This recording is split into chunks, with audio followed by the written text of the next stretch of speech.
Guys, welcome back to Tractors, Trails, and Living Free. And it's early February here. It's about 40 degrees. Not a bad day for early February. So it's been a second since we kind of got out here on the tractor. I don't know exactly what we're going to mess with today, but I figured I'd go ahead and get the tractor out and maybe we'll just play around, do a couple little different things in the woods. Maybe scrounge up some dirt for the front yard. It's looking kind of bad now that the snow's melted. And I don't know, maybe I'll just give you some thoughts and stuff. We'll just see what we got going on here. But appreciate you coming back to watch us, and let's go ahead and get to it.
Alright guys, so I'll smooth that over a little bit. It looks like my tires are still making ruts in it because it is, we just did have snow melt. It is kind of messing with it a little bit more, so without making a big mess on it, I want to go ahead and do that.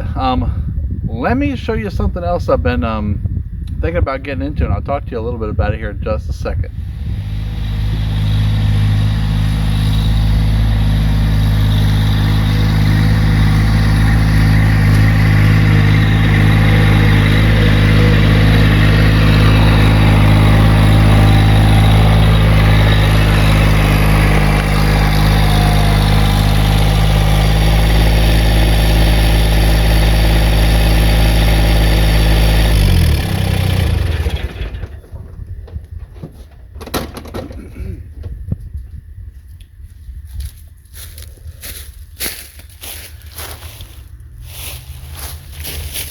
All right, guys. So why did I bring you out here in the woods? Well, what's going on is just tell a little bit of a story.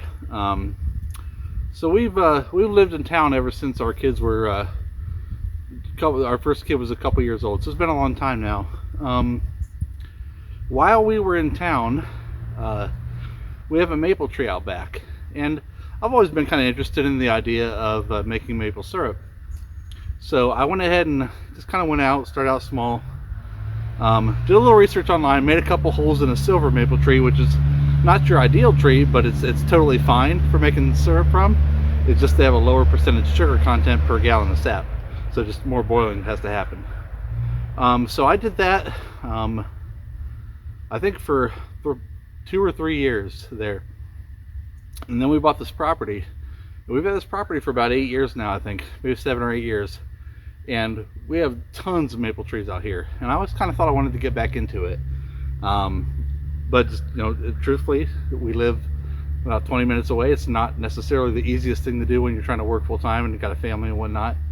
And then, you know, this time of year comes around. What is the ideal time of year? The ideal time of year is when it's below freezing at night, and this coming in the winter coming into the spring, when it's below freezing at night, and generally above freezing during the day, but I'll find that if you're above 40 degrees it seems to run better. But yeah, we went ahead and we did that in town. We made a couple gallons. This time of year comes around and I'm never prepared to do it out here. I want to do this out here. I'd like to get a lot of taps out here, maybe make a little income off of it, but if nothing else, be a little bit more food self-sufficient, and you know, maybe have some, you know, just natural, you know, more healthy stuff to use. So I'm gonna go ahead and show you what we do here, since it is a day where it's about 40 degrees here in February. I'm gonna go ahead and show you what that's like. So I'll be back in just a second. All right, guys. So just for reference, these branches are already broken. I ain't damaging nothing. This is a sugar maple tree. We have tons of these out here. I think we have red maple and sugar maple out here. I haven't seen any silver maples or black maples. But this is the kind of tree you want to use. Ideally, you want it to be, I believe, about 8 inches in diameter. Now, I'm not an expert on this. Just want to let you know that. Just stuff I've kind of just picked up from research and kind of doing it as a hobby here. And so you want to take a tree that's about 8 inches across. This is probably 9 or 10, I don't know. And then from what I understand, you want to go about breast height, about 4 feet up or something like that. Use a quarter or 5/16 bit, kind of depends on what kind of tap you have. Then you basically drill a hole here. So I'm gonna go ahead and do that. And what you want to do, you want to get through the outer bark layer and into the inside, but you don't want to go deep into like the heartwood. You're just trying to get into that outer layer. I don't know if that's the cambium layer or something. Maybe someone could correct me here in the comments. But you just get into there, and depending on the weather, you should be able to observe a flow of sap. So let's go ahead and do that.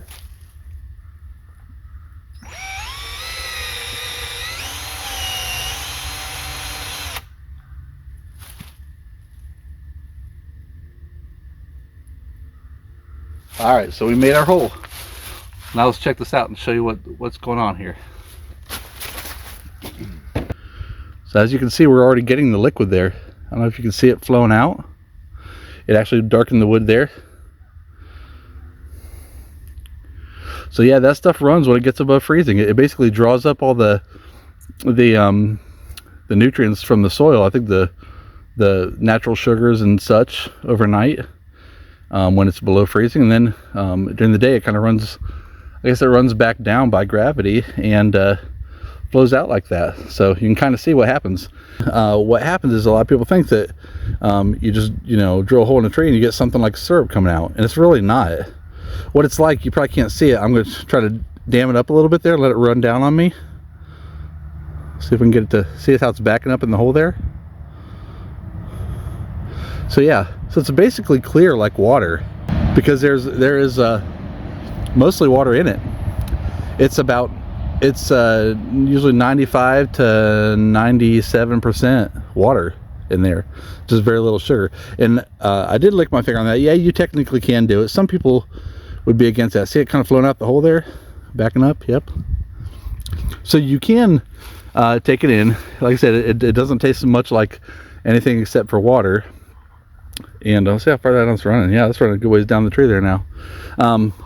So yeah, so basically What it comes out is mostly like water. It's not coming out like, you know, brown syrup or anything. And you got like a decent amount of boiling because you know, it's on average it's about 40 gallons of sap will boil down to 1 gallon of properly concentrated syrup.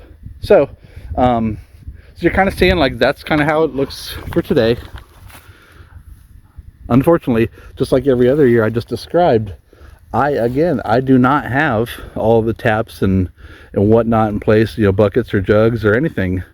But this is something I wanted to do every year, and I really like to get to that point because I kind of think the time is coming, to be honest, let's try to be more self-sufficient. You know, there's always that living free part of our channel, and you know, that's the part that we really want to focus on as part of getting out here. We want to get a little bit of protein self-sufficiency by getting some chickens out here. That'll come around sometime. Probably it'll definitely be after we live out here.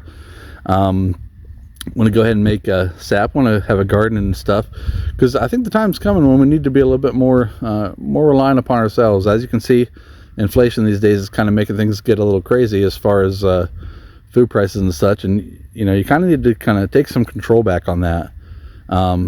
So yeah, just among many things, I want to be able to do this like for the purpose of, you know, whether it be a hobby or, you know, just providing some natural sweetener for ourselves that's more healthy than processed sugar stuff, or if it's the ability to maybe make a little bit of money off of it. You know, that's kind of the way I wouldn't mind going. So that was good showing you that. Like I said, you need, like I said, about a 1/4 inch 5/16 drill bit. You drill in. I think I went in about 1 inch there. You can see it's running pretty good, and I think it's to be exact about it, I think it's about 38 degrees today, so it's not really that far above freezing, and it's running pretty well. So as you can see, if I had tubing and a tap here and a jug, I'd be collecting right now. And this is kind of the time of year. It usually happens, I want to say early February to probably early to mid-March is kind of just that one time of year when you can really do this, at least in Ohio. It may vary if you're farther up north or farther down south. You might have a little bit shorter season, but yeah, it's something I'd like to get into, and maybe if I get a little motivated on that, maybe I'll actually just go pick up a little starter kit. Now, like I said, I've done this, you know, 3 years before, just on one tree at our other house.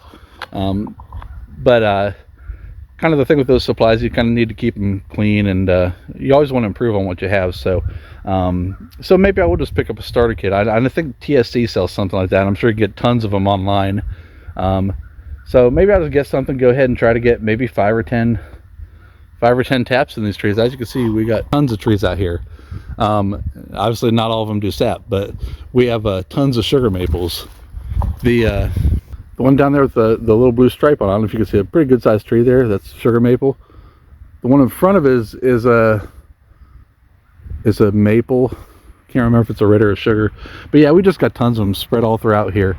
We don't even need to go across the creek down there, which there's many more over there, but yeah, we got the ones over here. I think I always want to do it as a hobby. I kind of like the natural look of the woods. I don't want to have tubing running all over the place, even though I concede it is the most economical, most efficient, least labor intensive way to do this. But for now, we'll just start out small, see what we can handle. Eventually I hope to build me a little sugar shack out here and do some kind of evaporator, whether it's homemade or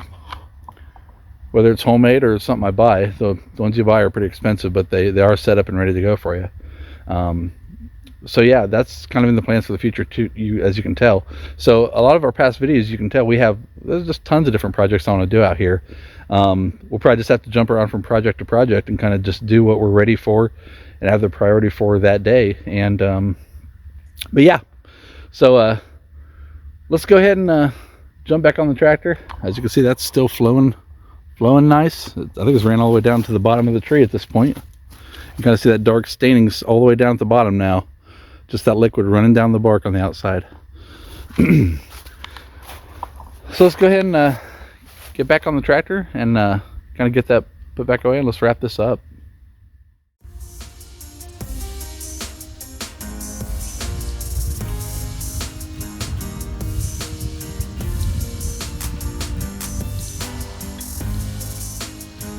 Yeah, that's the stuff. All right, guys, Well, that's gonna be it for this episode of Tractors, Trails, and Living Free.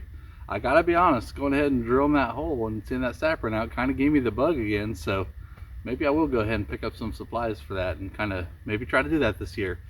We always thought it would be easiest when we were living out here to do it. We are not living out here quite yet. We were supposed to be, but our contractor's taken a little too long, in my opinion. But I still have faith we're getting in there.